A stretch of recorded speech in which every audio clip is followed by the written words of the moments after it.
Hello, this is Xbox Ahoy, and this is the bonus footage from my time with the Stoner 63. Looks like we've only got a little over 10 minutes worth of footage, so I shall barrel through the questions and get through as many as I can. First up, the pun, yes, the pun!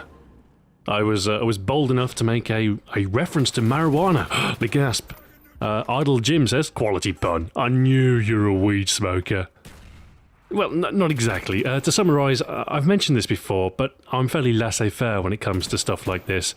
I'm generally in favour of the relaxation of marijuana laws, but I do not partake. Don't smoke at all, in fact. I have an ambition to take up pipe smoking once I'm retired, but beyond that, not at all. My only vices are caffeine and alcohol, and my alcohol intake is pretty moderate, if I'm honest. I have no more than a few beers a week, at most. And to that end, what am I drinking? I am drinking, Rogue Dead Guy Ale. Where's this from? Oregon. There you go. It's an American Heller Bock. It's an interesting sort of nutty caramelly ale, and it's also a potential candidate for Beverage Guide Express. I have another bottle of this lurking around somewhere, and I may very well cover it at some point in the distant future. But anyway, Hail the User says, Hey Stu, I'm looking to get into some programming again after some brief touchings into HTML during my early high school years. I'm currently doing Visual Basic as a starting language, but do you know of any other languages a beginner can take advantage of? Also, do you have any general beginner tips? Learning programming it's a pretty difficult thing to do. For the most part, when you're picking up something that is entirely new, it just takes time. So as far as advice is concerned, you've just got to keep plugging away at it. One of the best ways of doing this is to embark on a personal project. Something sort of just on the edge of your ability that'll extend your knowledge a little bit, but isn't too taxing. Just to sort of ratchet up the level of knowledge you have. And other than that, it's just, like I say, keep plugging away. I wouldn't attempt to learn more than one thing at once. It's best to focus. Whether it's on a new system, a new language, a new concept, that sort of thing. Just make sure you sort of have continual practical application of the stuff you're trying to learn. And, 10 years later, 10 years down the line, you'll be an expert. ZZI Apache IZZ says, Hey Stu, you said you played FTL. Have you gotten to the flagship? I have, yes, and it kicked my behind, rather. I had a fairly good shake at it once, but the missiles, so many missiles.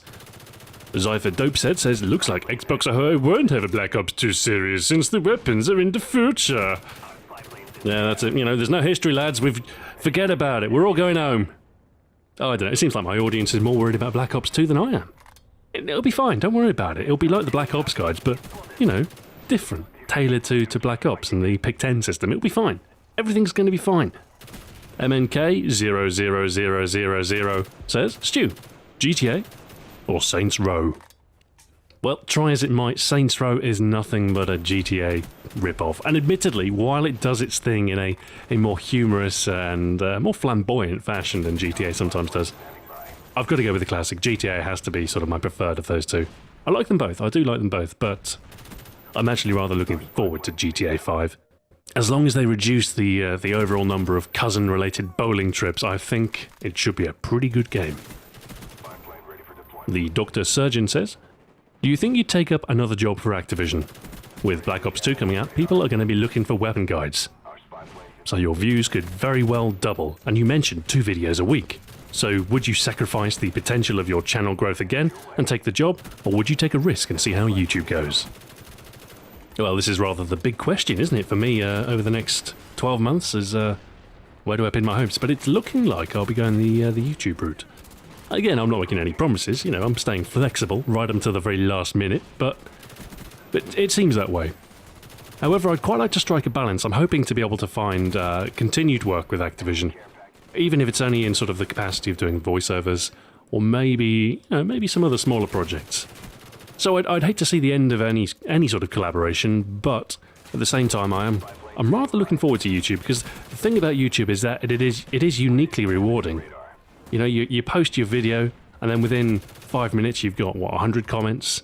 And you've got people watching your video from all over the world, and you get all sorts of feedback, and as a content creator, that's really very, very exciting. Seeing the view counts ratchet up as well, that's also quite flattering, and again, uniquely rewarding, alongside stuff like subscriber growth. YouTube is almost like it's like an RPG. There's almost like a metagame behind YouTube, and I find that quite fascinating from a technological standpoint and And from a sort of a game playing perspective, it's almost like, you know, when you reach a new level of subscribers, you've leveled up. It is incredibly rewarding. And it's almost like a slot machine, because I have no idea precisely, if I were to do a Black Ops 2 weapon guide for YouTube, I have no idea precisely how large my channel would get. I know it would get bigger.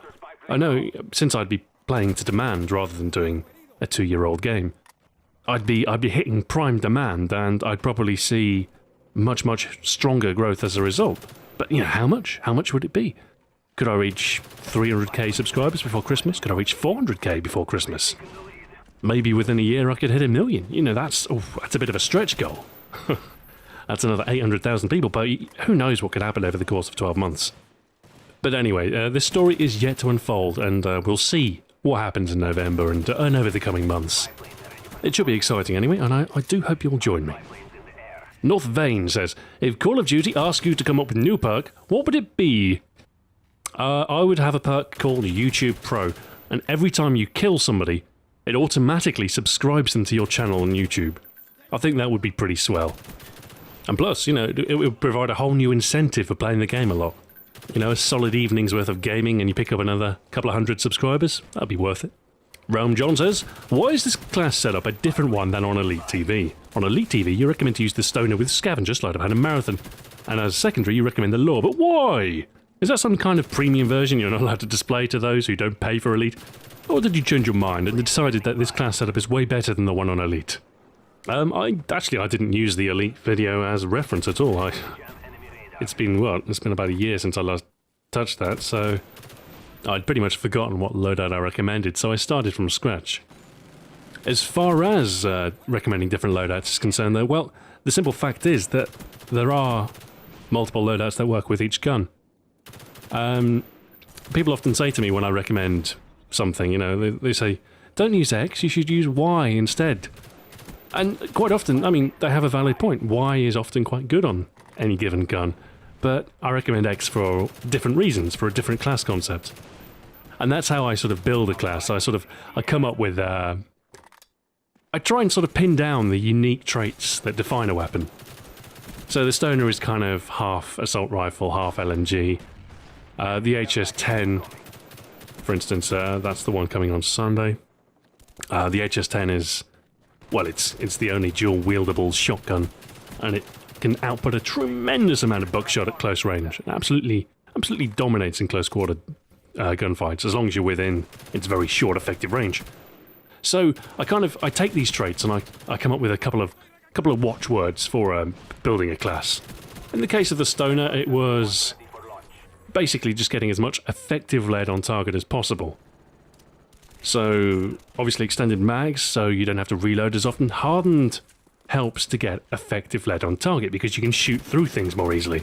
And given the fact that the LMGs have generally large magazines, the fast rate of fire helps as well because you can kill people through walls more quickly. The Stoner is brilliant when you're shooting through stuff, it really is, because of it's got high range damage as well. Hardened is really a nice pairing for it. Don't get me wrong, Sleight of Hand is good too, it really is. In fact, if I wasn't using extended mags, I would absolutely recommend Sleight of Hand. But extended mags lessens the need. Anyway, building the class, it's all about compromise, but ultimately what I try to do is maximize a weapon's unique focus. But, you know, like I say, there's always flexibility. If you really want to use Sleight of Hand, then that's fine. You know? It doesn't matter. Mess with the class if you like. Hey, I'm just here to give you pointers, not here to sort of absolutely insist you must use my class loadout. It's just a starting point. If you really think, oh, I could use some faster reloads, then go ahead, change it up. Battle Droid Lover says, Stuart, why do you use Scavenger and so many guns? Because I like it, gosh darn it. I've always loved Bandolier in COD 4, that was always a favourite, that was my go-to first perk. And I like it because you don't have to worry about ammunition. Because without it, I run out. It might be because I spray a little bit, maybe that's just me, but there you go. MA8546 says, hey Stu, why don't you like the reflex sight? Oh, I do like the reflex sight. It's the same as the red dot sight, it's just, I always say the red dot bit first, and then I say the reflex sight. So I say, the red dot gives you a better view on target, and then I say, the Reflex site does the same. So, I don't know, it's hard to sort of restate the good points without labouring the point. So, maybe I don't sing its praises enough, but it's the same. I don't mind the Reflex site. FPS Big and Tasty says, "Hey Stu, why don't you post on xboxahoy.com anymore when you upload?" Because I'm too lazy to upload there anymore. It's another job, and I'm thinking of redeveloping the site and writing a bit of custom code so everything will be automated. I don't have to sort of manually post stuff. That'll save me a bit of a headache. But I don't know when that'll be. Whenever. I don't know, YouTube. That's where my videos are. Anyway, that's all the footage. Thank you very much for watching this installment of the bonus footage, and I shall join you on Sunday for the HS10 guide, and on Friday for another instance of Beverage Guide Express. So until then, thank you very much, and farewell.